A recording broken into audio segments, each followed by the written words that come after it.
Ceci est l'histoire d'un homme qui a transformé son propre crâne en couronne, et sa propre mort en un message éternel.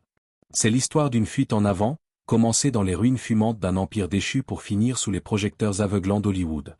Mais c'est aussi, et peut-être surtout, l'histoire d'une blessure invisible, celle d'un petit garçon abandonné qui a passé sa vie à construire une forteresse imprenable autour de son cœur, laissant derrière lui des victimes collatérales, dont une femme brillante, oubliée dans l'ombre du titan qu'elle avait contribué à sculpter. Installez-vous confortablement. Fermez les volets, éteignez les lumières parasites. Ce que vous allez entendre dépasse la simple biographie de cinéma. C'est une plongée vertigineuse dans l'âme humaine, une épopée qui traverse le siècle, des steppes glacées de la Russie aux collines brûlantes de Californie. L'écran est noir. Le silence est total, pesant. Puis, un visage apparaît. Un visage que le monde entier connaît, mais qui porte désormais les stigmates d'un combat perdu d'avance.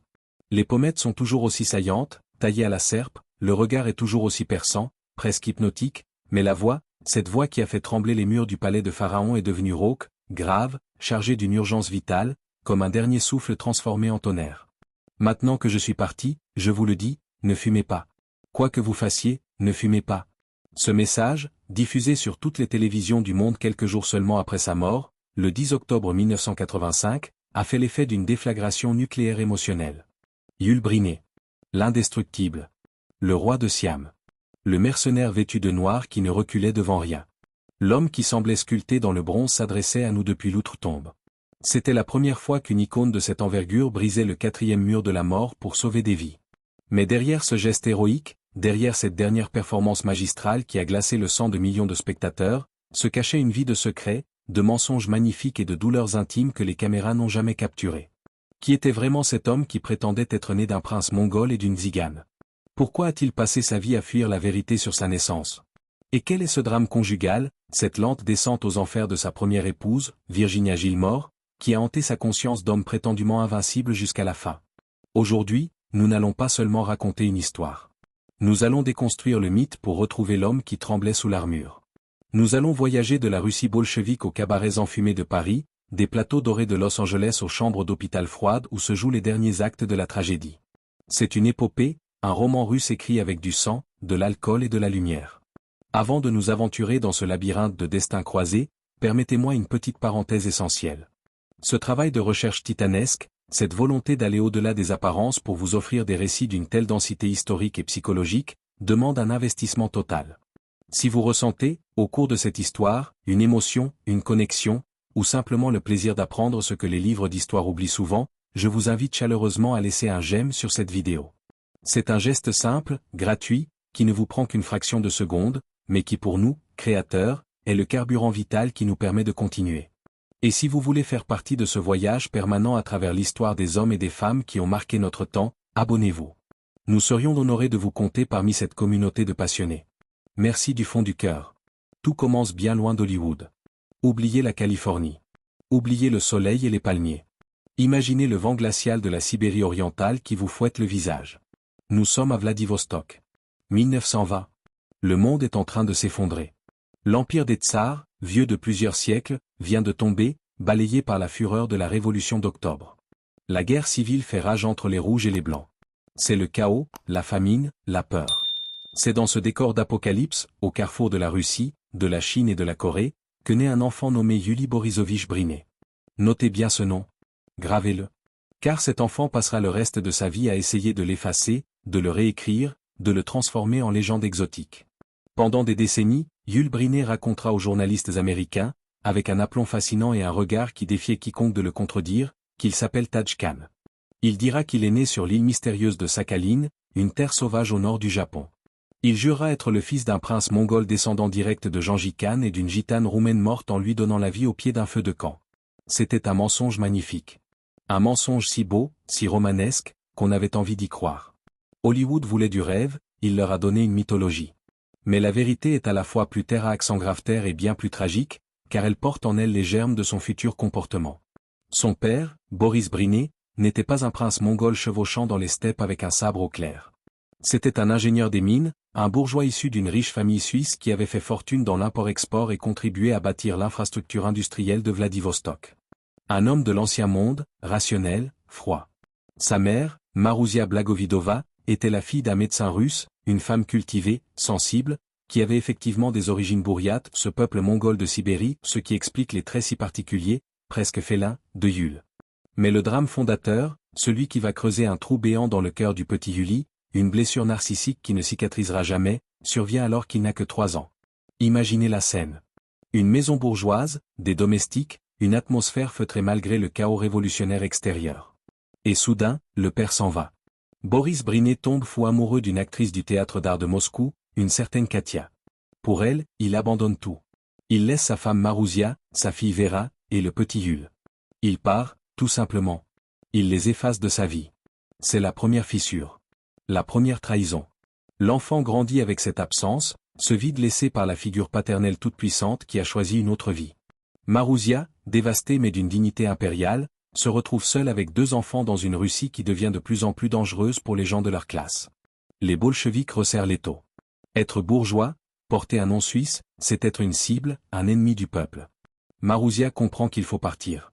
C'est le début de la grande errance. L'exil. Ce sentiment de n'être de nul par qui ne quittera jamais Yul Briné, même au sommet de la gloire. Il fuit d'abord vers la Chine, à Harbin, une ville refuge pour les Russes blancs qui tentent de recréer leur monde perdu. Yul y fréquente une école tenue par une association chrétienne, la Inca. Mais même là-bas, l'histoire les rattrape. Le Japon envahit la Mandchourie. Les tensions montent. La guerre est une bête qui les poursuit, inlassablement. En 1934, Marouzia prend une décision radicale. Il n'y a plus d'avenir en Orient. Ils vont traverser le monde. Direction Paris. Paris dans les années 30. C'est une ville en ébullition, une ville de lumière et d'ombre, où les réfugiés de toute l'Europe se croisent dans les cafés de Montparnasse. Yule est un adolescent. Il est inscrit au lycée Moncel, une institution prestigieuse. Mais les bancs de l'école ne l'intéressent pas. Il étouffe. Il a le sang chaud, il a la rage de ceux qui ont tout perdu. Il a besoin de vivre, vite, fort, comme pour rattraper le temps que l'histoire lui a volé. Il sèche les cours. Il erre. C'est là, dans les nuits parisiennes, au cœur de Pigalle et des Champs-Élysées, que la première métamorphose s'opère. Yule découvre la communauté tzigane russe de Paris. Il se sent immédiatement chez lui parmi eux. Ces gens, comme lui, sont des errants. Comme lui, ils portent une mélancolie joyeuse et une fierté farouche.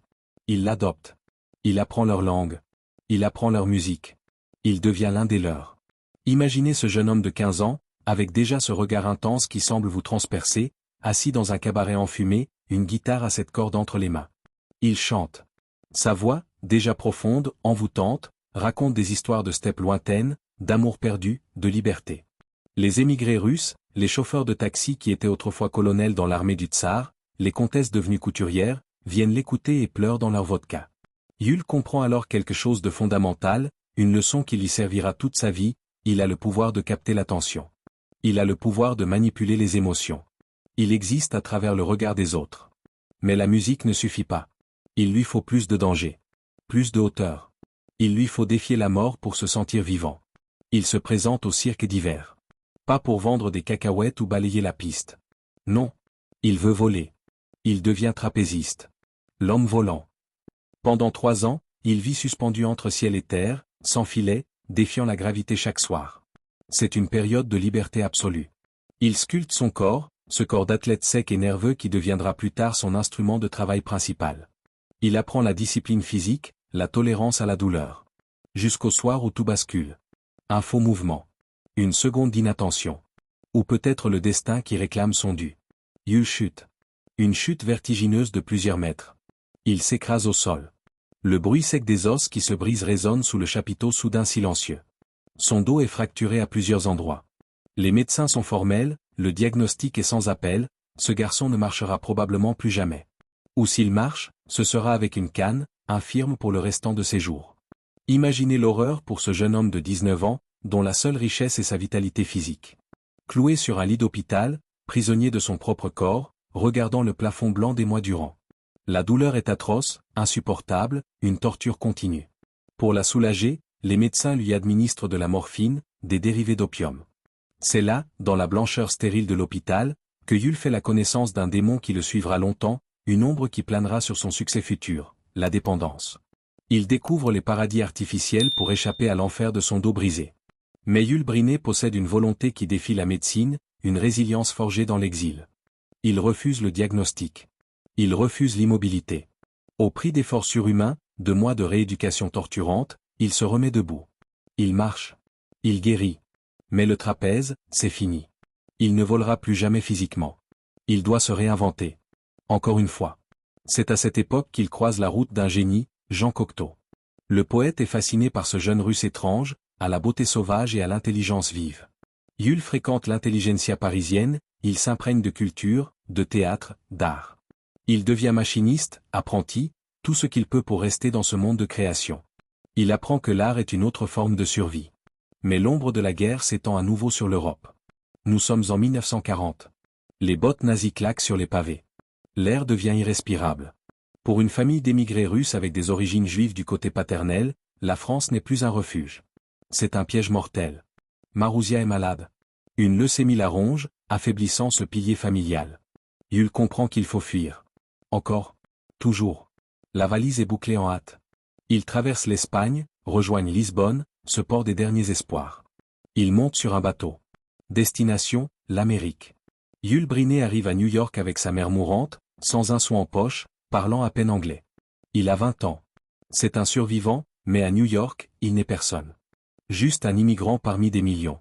Pour la plupart des gens, ce serait le début d'une vie de labeur anonyme, une lutte pour payer le loyer. Pour Jules, c'est le premier chapitre de sa légende américaine. Il fait tout pour survivre. Chauffeur, videur, livreur. Il accepte l'humiliation des petits boulots. Mais il a ce talent. Il a cette voix. Pendant la guerre, grâce à son français parfait, il travaille pour l'Office of War Information. Il devient la voix de l'Amérique qui parle à la France occupée à la radio. Ici la voix de l'Amérique. Des milliers de Français l'écoutent sans savoir qui il est. Il étudie le théâtre avec Michael Chekhov, un autre émigré russe, une légende qui lui enseigne non pas à jouer, mais à être. Il apprend le geste psychologique, l'art d'incarner une émotion par le corps. Et c'est là, au détour d'une audition, que le destin frappe sous les traits d'une femme. Une rencontre qui va définir sa vie et briser un cœur. Virginia Gilmore. Arrêtons-nous un instant sur elle, car l'histoire a trop souvent oublié Virginia, la reléguant au rang de simple note de bas de page. En 1942, quand ils se rencontrent, c'est elle la star. Elle est belle, blonde, pétillante, l'incarnation de la girl next door américaine. Elle a joué dans des films importants, elle a donné la réplique à des légendes. Elle a l'argent, la gloire, l'avenir. Lui, c'est l'outsider sombre, le gitan mystérieux avec ses cheveux bouclés. Oui, il avait des cheveux à l'époque, et son accent indéfinissable. Il vit au jour le jour. Le coup de foudre est immédiat, brutal. Virginia est fascinée par la complexité de Jules, par son magnétisme, par cette dangerosité qu'il dégage. Ils se marient en 1944. Au début, c'est une passion dévorante. Ils sont jeunes, beaux, ils ont l'avenir devant eux. Ils ont un fils, qu'ils appellent Rock, en hommage au boxeur Rocky Graziano. Jules veut que son fils soit un combattant, comme lui. Il veut lui transmettre cette dureté nécessaire à la survie. Mais Hollywood est une machine cruelle pour les couples, une broyeuse d'ego. Alors que Jules commence à se faire un nom, d'abord comme réalisateur à la télévision naissante ou un pionnier, dirigeant des émissions en direct avec une main de fer, hurlant des ordres dans les casques des caméramens où la carrière de Virginia commence à s'essouffler. Les rôles se font rares. Le téléphone sonne moins. C'est le début d'un basculement tragique, une inversion d'épaule. L'année qui va tout changer. L'année du sacre pour l'un, et du début de la fin pour l'autre. On propose à Jules un rôle à Broadway. Une comédie musicale de Rodgers et Hammerstein intitulée Le Roi et moi. On cherche un acteur pour incarner le roi de Siam, une figure autoritaire, complexe, à la fois barbare et civilisée. Jules hésite. Il se voit comme un réalisateur maintenant, un homme de l'ombre. Mais il a besoin d'argent, la famille a des besoins, alors il accepte, presque à contre-cœur. Mais il a une intuition de génie. Une idée qui va définir son image pour l'éternité et changer la face de la culture pop. Pour le rôle, il décide de se raser la tête. Complètement. Vous devez comprendre ce que cela signifiait à l'époque. Dans les années 50, les stars masculines ont des chevelures épaisses, gominées, parfaites. Cary Grant, James Dean, Gregory Peck. Un crâne chauve, c'était pour les vieillards ou les monstres de films d'horreur. Se présenter le crâne nu, c'était un acte de rébellion visuelle inouïe, presque punk avant l'heure. C'était se mettre à nu, littéralement.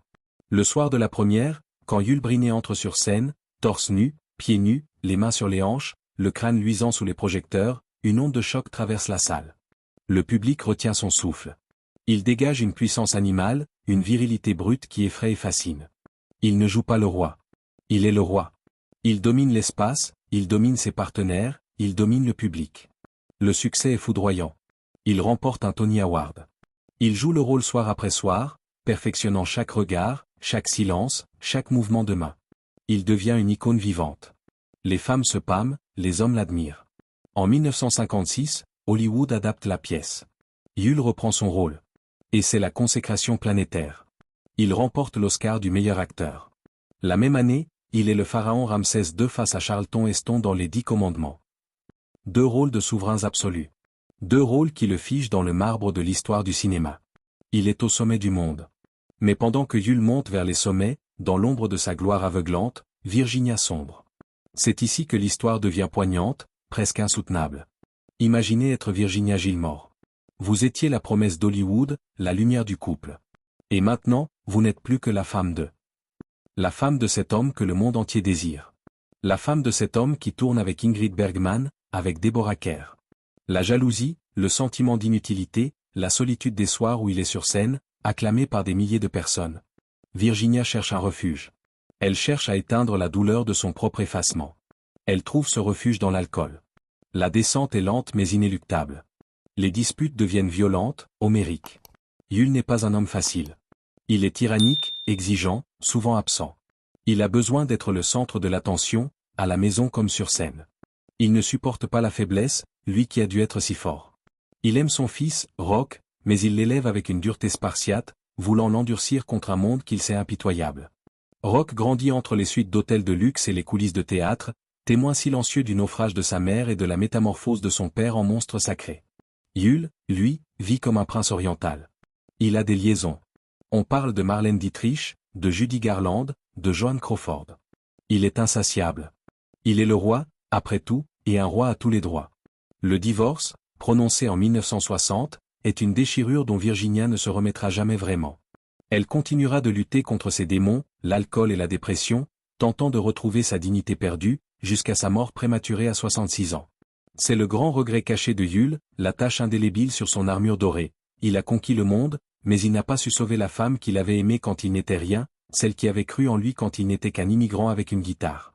Si cette histoire de grandeur et de décadence vous touche, si vous ressentez cette empathie pour ces destins brisés par la machine à rêve impitoyable qu'est Hollywood, je vous invite à faire une petite pause pour cliquer sur le bouton j'aime. C'est un moyen pour vous de dire je ne les oublie pas, de rendre hommage à Virginia autant qu'à Yul. Et abonnez-vous pour que nous puissions continuer à explorer ensemble ces vies extraordinaires, ces leçons d'humanité. Merci pour eux, merci pour nous. La carrière de Yul continue, flamboyante, inarrêtable. Il enchaîne avec Les 7 mercenaires en 1960. Une anecdote savoureuse résume son caractère à cette époque, son obsession du contrôle.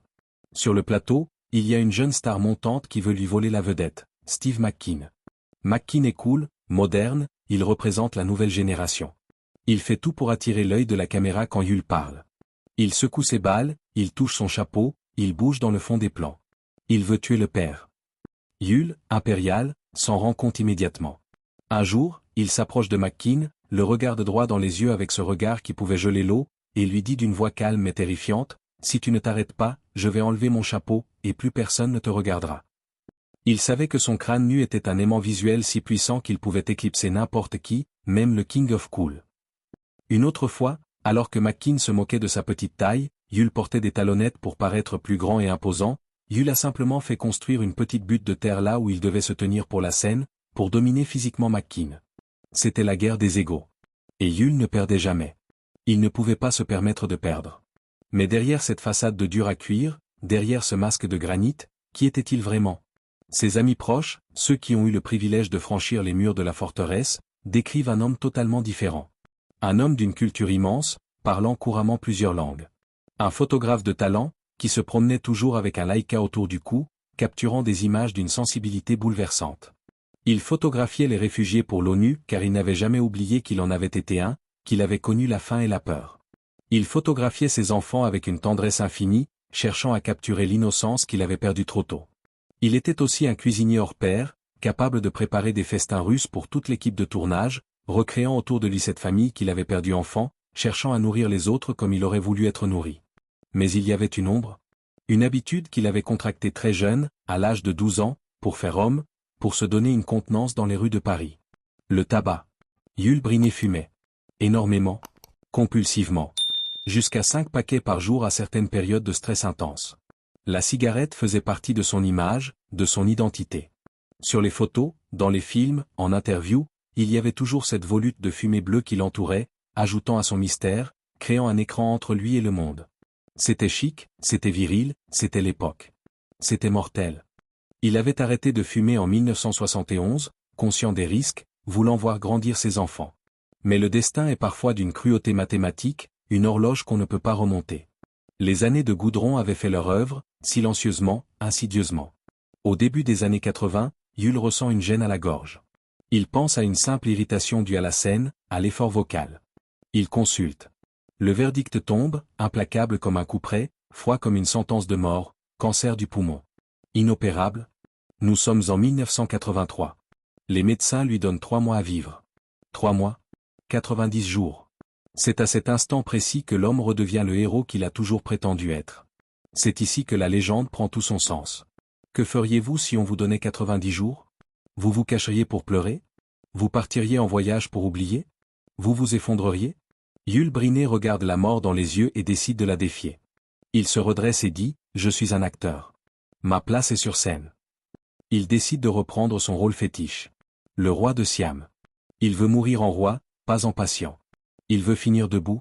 Il entame une tournée d'adieu qui restera dans l'histoire du théâtre comme l'un des actes les plus poignants, les plus courageux jamais vus. Chaque soir, il se maquille pour cacher la pâleur cadavérique de la maladie. Il cache la douleur atroce qui lui ronge les os, une douleur qui ferait hurler n'importe qui. Il refuse les analgésiques trop forts avant le spectacle pour garder l'esprit clair et ne pas trahir son public, pour être présent, totalement, une dernière fois. Imaginez l'effort surhumain. Chanter. Danser. Porteur sa partenaire à bout de bras. Faire rire 4000 personnes. Être puissant, être drôle, être vivant, alors que vos propres cellules vous dévorent de l'intérieur, alors que chaque respiration est un combat. Lors d'une représentation, épuisé par la chimiothérapie, il a un trou de mémoire. Le vide total. La panique. Mais son instinct de bête de scène prend le relais. Il improvise. Le public ne voit rien. Son fils Rock raconte qu'un soir, dans les coulisses, Yul s'est effondré de douleur contre un mur, le visage tordu par la souffrance. Rock l'a aidé à se relever. Yul a pris une grande inspiration, a redressé ce dos qu'il avait brisé 40 ans plus tôt au cirque, a affiché son sourire impérieux, et a franchi le rideau comme si de rien n'était. The show must go on. Il a joué le roi 4625 fois au total. Ses dernières représentations, en 1985, sont chargées d'une électricité insoutenable. Le public sait. Les rumeurs courent. Tout le monde sait qu'il est condamné. Quand il chante la chanson finale, quand il dit adieu à la gouvernante Anna, ce n'est plus le personnage qui parle. C'est Yul Brynner qui dit adieu à la vie, adieu à l'art, adieu à nous. Les ovations durent des dizaines de minutes. Les gens pleurent dans la salle, conscients d'assister au crépuscule d'un dieu, à la fin d'une époque. Mais Yul veut faire un dernier coup d'éclat. Il ne veut pas partir sans laisser une trace utile. Il veut transformer sa tragédie personnelle en leçon universelle. Il veut que sa mort serve à quelque chose. Quelques mois avant la fin, il accepte une interview pour l'émission Good Morning America. Il sait que la fin est proche. Il regarde la caméra, et avec une lucidité effrayante, il dit au journaliste, « Je veux faire une publicité qui passera après ma mort. » Il meurt le 10 octobre 1985, le même jour qu'un autre géant du cinéma, Orson Welles. Une page de l'histoire se tourne. Quelques jours plus tard, selon ses dernières volontés, la publicité est diffusée. C'est son dernier rôle. Le plus important. On y voit l'écran noir. Puis Yul. Le visage marqué mais digne. « Je n'ai plus beaucoup de temps, dit-il. » Sa voix est un souffle, mais elle porte encore cette autorité naturelle qui a commandé des armées au cinéma. Je veux vous dire quelque chose. Ne fumez pas. Quoi que vous fassiez, ne fumez pas. Si je pouvais revenir en arrière et ne pas fumer, nous ne serions pas en train de parler de cancer. J'en suis convaincu. L'impact est colossal. C'est la première fois qu'une star de cette envergure utilise sa propre mort, son propre corps détruit, comme un avertissement direct. Pas de médecin en blouse blanche, pas de statistiques froides et impersonnelles. Juste le roi, vous suppliant, les yeux dans les yeux, de ne pas commettre la même erreur que lui. Ce spot a sauvé des milliers de vies. C'est peut-être son plus grand héritage, bien au-delà des Oscars. Quel héritage laisse-t-il aujourd'hui? Il laisse ses enfants. Rock, l'historien, le gardien de la mémoire, qui a fini par comprendre et pardonner à ce père trop grand pour une seule vie, acceptant l'homme derrière le mythe. Victoria, la filleule d'Audrey Hepburn, devenue une femme d'affaires brillante et photographe, qui a rassemblé les clichés de son père dans un livre magnifique, révélant enfin au monde l'œil sensible caché derrière le masque de fer. Lark, né hors mariage, qui l'a soutenu financièrement toute sa vie. Et ses 2 filles adoptives vietnamiennes, Mia et Melody, qu'il a aimées comme les siennes, prouvant que pour cet orphelin de l'histoire, la famille était ce qu'on en faisait, un choix du cœur, pas seulement le lien du sang. Il laisse aussi le souvenir de ces femmes, celles qui ont partagé sa route tumultueuse. Après Virginia, il y a eu Doris Cléné, la mondaine chilienne. Puis Jacqueline de Croisset, la Française élégante avec qui il a vécu des années paisibles en Normandie, retrouvant un peu de ses racines européennes. Et enfin Katy Lee, la jeune danseuse qui l'a accompagnée jusqu'au bout, lui tenant la main alors que le roi rendait son dernier soupir, lui apportant la douceur dans ses derniers instants. Yul Brynner était un paradoxe vivant. Un menteur magnifique qui cherchait la vérité absolue dans l'art. Un séducteur invétéré qui cherchait désespérément un foyer stable. Un homme qui jouait les tyrans mais pleurait devant la misère des camps de réfugiés. Il disait souvent, « Les gens ne connaissent pas mon vrai moi, et ils ne le connaîtront jamais. » Peut-être avait-il raison. Peut-être que le vrai Yul est resté ce petit garçon apeuré fuyant Vladivostok, se construisant une forteresse de mensonges et de charisme pour ne plus jamais être blessé, pour ne plus jamais être abandonné. Aujourd'hui, ses cendres reposent en France, dans un petit cimetière monastique orthodoxe en Touraine, loin du bruit et de la fureur d'Hollywood. Un endroit de paix, de silence et de prière pour celui qui n'a jamais cessé de courir. Sur sa tombe, pas de titre royal, pas de liste de films, pas de mention de ses Oscars. Juste son nom. Et le silence des arbres. Avant de nous quitter, j'aimerais vous poser une question, une vraie, qui mérite réflexion. Quelle image garderez-vous de Yul Brynner? Est-ce le pharaon implacable qui défie Moïse avec arrogance? Le cow-boy stoïque qui protège les villageois mexicains? Ou est-ce l'homme vulnérable, le père imparfait, qui a utilisé son dernier souffle pour nous protéger nous, les vivants, contre le fléau qu'il a emporté? Dites-le nous dans les commentaires. Votre vision nous intéresse, elle enrichit notre communauté et garde sa mémoire vivante. Merci infiniment de nous avoir accompagnés dans ce long voyage à travers la vie de cet homme complexe. Nous avons essayé de voir l'humain derrière la statue, le cœur battant sous l'armure. Si cette histoire vous a ému, si elle vous a appris quelque chose sur la résilience et le prix de la gloire, n'oubliez pas de laisser un j'aime. C'est le meilleur moyen de soutenir notre travail de mémoire. Et si ce n'est pas encore fait, abonnez-vous et activez la cloche pour ne manquer aucun de nos prochains portraits. Il y a encore tant d'histoires incroyables qui dorment dans les archives, attendant d'être racontées. Prenez soin de vous. Prenez soin de vos proches, dites-leur que vous les aimez. Et, comme le disait Yul, faites attention à votre santé. À très bientôt pour une nouvelle histoire.